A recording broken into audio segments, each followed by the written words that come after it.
जनता जिंदाबाद जिंदाबाद जिंदाबाद। लॉकडाउन में दिया हुआ कर्जे का ब्याज। मणिपुरम गोल्ड लोन के कार्यालय पर आईपीआई का मोर्चा। मुंबई के बोरीवली पूर्व काटर रोड नंबर 7 पर स्थित मणिपुरम गोल्ड लोन के कार्यालय पर आईपीआई के कार्यकर्ताओं ने निकाला मोर्चा। कोरोना महामारी के बीच लॉकडाउन के दौरान गोल्ड लोन का ब्याज भरने की देरी को लेकर शिकायतकर्ता को चक्रवृद्धि ब्याज लगाकर पैसे लिए गए। शिकायतकर्ता का कहना था कि मैं समय से पैसे भरने आई थी, इनका ही कार्यालय में काम चल रहा था, जिसकी वजह से ब्याज भरने में देरी हुई, जिसकी वजह से चक्रवृद्धि ब्याज लगाकर पैसे लिए गए। मोर्चा में शामिल आईपीआई के कार्यकर्ताओं ने कहा कि इसका जल्द से जल्द हल निकाला जाए, नहीं तो आईपीआई की तरफ से उग्र आंदोलन किया जाएगा। इस मोर्चे में आईपीआई के रमेश गायकवाड़, मुंबई अध्यक्ष युवक अघाड़ी, हरिहर यादव, उत्तर मुंबई जिला अध्यक्ष दिलीप वावले, दहिसर तालुका अध्यक्ष प्रशांत मोहिते, दहिसर तालुका सचिव श्रेया सुधीर सावंत, शिकायतकर्ता के साथ आरपीआई के कार्यकर्ता उपस्थित थे। गोल्ड फाइनेंस इसका बहुत ही सारा complain Republican party of India Dahisar taluka के पास आया है।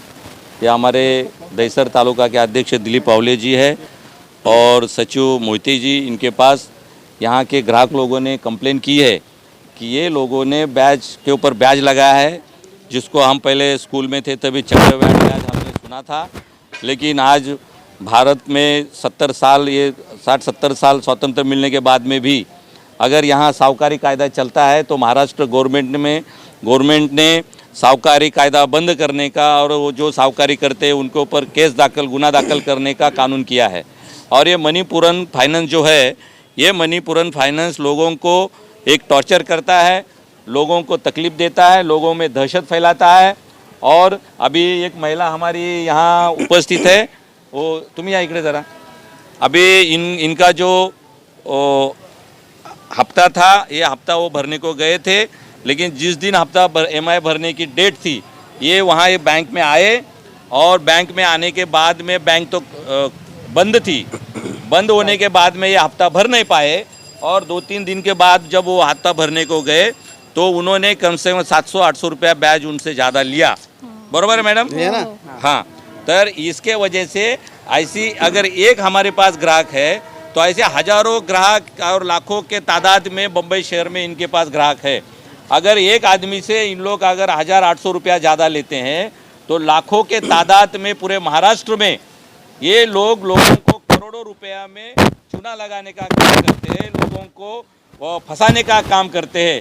अभी हम ये रिपब्लिकन पार्टी ऑफ इंडिया की तरफ से अभी आने वाले 1-2 दिन में फाइनेंस मिनिस्टर है महाराष्ट्र के जो है, उनके साथ में हम एक जल्दी से जल्दी मीटिंग लेंगे और मणिपुरम फाइनेंस ये जो लोगों को तकलीफ देता है, जो टॉर्चर करता है और मणिपुरम फाइनेंस जो लूट करता है, ये मणिपुरम फाइनेंस को हम उनकी जगह बताएंगे। और यहाँ हमारे आंदोलन में यहाँ के सीनियर पीआई शिंदे साहब उपस्थित है, मैं उनसे भी गुजारिश करता हूँ, शिंदे साहब आप जल्द से जल्द मणिपुरम फाइनेंस के ऊपर कार्रवाई करो, अन्यथा रिपब्लिकन पार्टी ऑफ इंडिया जो जहाँ मणिपुरम फाइनेंस की शाखा है, महाराष्ट्र में हो, बम्बई में हो, कहीं भी हो, रिपब्लिकन पार्टी ऑफ इंडिया की तरफ से मणिपुरम फाइनेंस के ऊपर हर जगह आंदोलन होगा। और यहाँ के मैनेजमेंट को भी मैं कहना चाहता हूँ कि जो लॉकडाउन में सब पूरे विश्व में, पूरे भारत देश में, पूरे महाराष्ट्र में लोग खाने के लिए तड़पते थे, सबका धंधा बंद हो गया था, लेकिन फिर भी ये जो प्राइवेट फाइनेंस लोग हैं उन्होंने अपना धंधा शुरू किया है और लोगों को काटने का काम कर रहे हैं। अगर लोगों को खाने के लिए पैसा नहीं है तो ऐसे लोगों को हफ्ता भरने के लिए, हफ्ता तो हम भरते हैं, लेकिन बैच के ऊपर बैच, इनकी के बाप की बदौती नहीं है। अगर ये ऐसा अपना मनमानी कारोबार करना चाहते हैं तो हम इनको सबक सिखाएंगे, रिपब्लिकन पार्टी ऑफ इंडिया इनके जरूर सबक सिखाएंगे। और अभी हम जाके शिंदे साहब के पास जाकर इनके ऊपर कानूनी कार्रवाई करने का हम लोग निवेदन देने वाले हैं। और यहाँ जो भी कुछ तकलीफ होगी, यहाँ मैं सभी ये मणिपुरम फाइनेंस के ग्राहकदारों को विनती करता हूँ, आपको जब भी कोई तकलीफ आएगी तो हमारे यहाँ बोरोली तालुका का ऑफिस है, दहीसर में हमारे रिपा आरपीआई का कार्यालय है, हमारे जिलाध्यक्ष यहाँ उपस्थित है हरिहर यादव जी। हम सभी लोग ये बैंक ग्राहक के तरफ से खड़ा रहेंगे और मणिपुरम फाइनेंस को यहाँ जल्द से जल्द अगर इन लोग अच्छा नहीं सुधरेंगे तो इनका शाखा बंद करने का काम हमको करना पड़ेगा। धन्यवाद। लेकिन यहाँ ग्राहकों को लूटने का काम जो हो रहा है मणिपुरम फाइनेंस की तरफ से, उसका मैं रिपब्लिकन पार्टी ऑफ इंडिया उत्तर मुंबई जिला के तरफ से निषेध करता हूँ।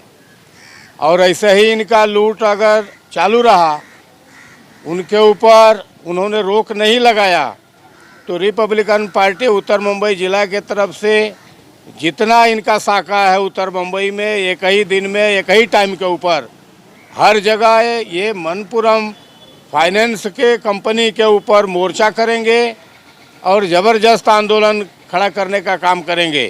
ये लोग इसी तरह से लोगों का लूटने का काम अगर चालू रखा, ब्याज के ऊपर ब्याज, चक्रवृद्धि ब्याज लगा करके लोगों को एक दिन लेट होता है तो डबल चार्ज लगाते हैं, दूसरे महीने में अगर 2 दिन लेट हो गया तो 4 गुना चार्ज लगाते हैं।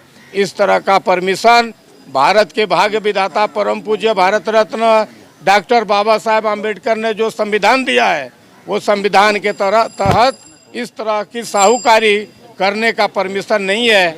इनके ऊपर जल्दी से जल्दी शिंदे साहब कार्रवाई करें, ऐसा मैं रिपब्लिकन पार्टी के तरफ से कहता हूँ।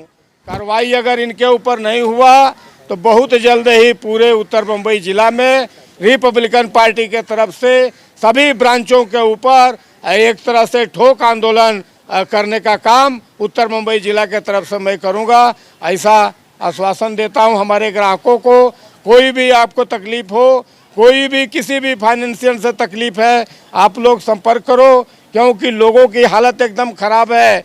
ये लॉकडाउन जब से शुरू हुआ, लोगों के काम धंधा बंद है, रोजगार बंद है, सभी तरह के स्रोत उनके बंद हो गए और इनका लूट चालू है। लूट का चक्रवृद्धि ब्याज, तुरंत उसके ऊपर रोक लगना चाहिए, लोगों को न्याय मिलना चाहिए, नहीं तो आरपीआई जबरदस्त कार्रवाई करेगी।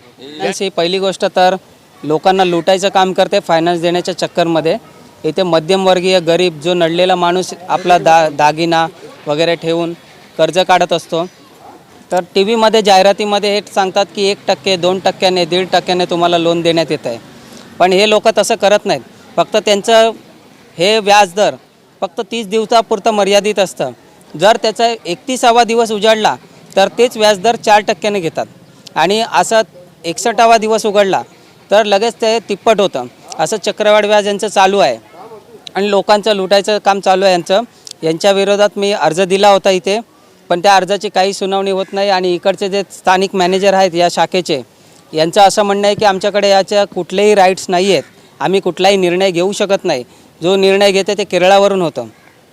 मग इथे मॅनेजर अशा मॅनेजरची इथे गरजच नाही ज्याच्या हातामध्ये कुठले पॉवरच नाही। मग या ब्रांच सर्व यांनी बंद करून महाराष्ट्रामधून काढून केरळामध्ये चालू कराव्यात आणि तिथे आपलं राज करावं, असं माझं प्रामाणिक मत आहे। ठीक है, धन्यवाद। NBFC कही जाती है, जिनको नॉन बैंकिंग फाइनेंस कंपनी कहते हैं। इन पे हमारे संविधान का कंट्रोल है, हमारे फाइनेंस मिनिस्ट्री का कंट्रोल है, हमारे स्टेट की फाइनेंस मिनिस्ट्री का सुपरविजन है। लेकिन सिर्फ कहने के लिए है, अगर तुम कोई एक्शन नहीं दिए हो, आपका कस्टमर आपको पैसा भरने आया ऑनलाइन भरने के लिए, तो आपको ब्याज एक्स्ट्रा नहीं लेना चाहिए। और ये मैनेजर भी कैसे यहाँ बिठाए गए हैं समझ में नहीं आता। इनको ये सब चीज़ रखनी चाहिए, मौलिक अधिकार है। जब हमारी बहन यहाँ भरने को आई, तुम्हारा कोई सिस्टम नहीं है, तुम खुद बंद करके बैठे हो, तो ब्याज लेने का हक नहीं है। ये बहन का पूरा पैसा रिटर्न करें और ऐसे भारत में लूटम लूट बंद करें, नहीं तो निस्संदेह जितनी पार्टियां भारत की हैं, आरपीआई पार्टी अपनी सब पार्टी सब मिल के ऐसे लोगों के खिलाफ आंदोलन करना चाहिए, लूट खसूट से बचना चाहिए। अब बताइए, अब हमारे पुलिस परिवार के लोग को ही लीजिए, ये हमारे ही बच्चे, हमारी ही बहनें काम कर रही हैं यहाँ। एक कानून और मर्यादा के तहत इनको सिक्योरिटी देने आना पड़ा और इनकी कुछ व्यवस्था भी है कि ये जब तक कुछ प्रूफ नहीं होता कुछ कह भी नहीं सकते, कर भी नहीं सकते। उसका मैं स्वागत करता हूँ, वो कर ही रहे हैं। लेकिन इनकी जो मनमानी है, लूटम लूट है, कहने के लिए कंट्रोल है, आरबीआई का कंट्रोल है, लेकिन कहने के लिए कुछ भी नहीं। इसके खिलाफ हम सबको जागरूक होना चाहिए और जितने कस्टमर हैं जिनके साथ अन्याय हो रहा है वो आए, कंप्लेन दें, सबको हाथ में लेके संज्ञान लेके पुलिस को भी दिया जाए, फाइनेंस मिनिस्टर को भी दिया जाए। पक्का इनकी दादागिरी, इनकी लूट खसोट, इनकी मनमानी बंद होगी। जय भीम जय भारत। 230 वैस था मंथ का, लेकिन अभी लॉकडाउन के बीच में उनका वो संप चालू था, तो मैं आई थी भरने के लिए, लेकिन यहाँ पे बंद था। तो मैं 16 तारीख को भरने के लिए आई, तो मेरे पास से 680 रुपये लिया इन्होंने।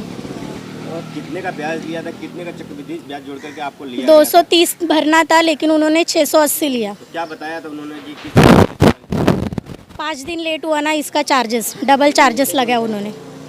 मिस्टेक लेकिन मिस्टेक उनका था, हम लोग तो टाइम पे आए थे भरने के लिए, लेकिन यहाँ पे बंद था, उनका संप चल रहा था। बरोबर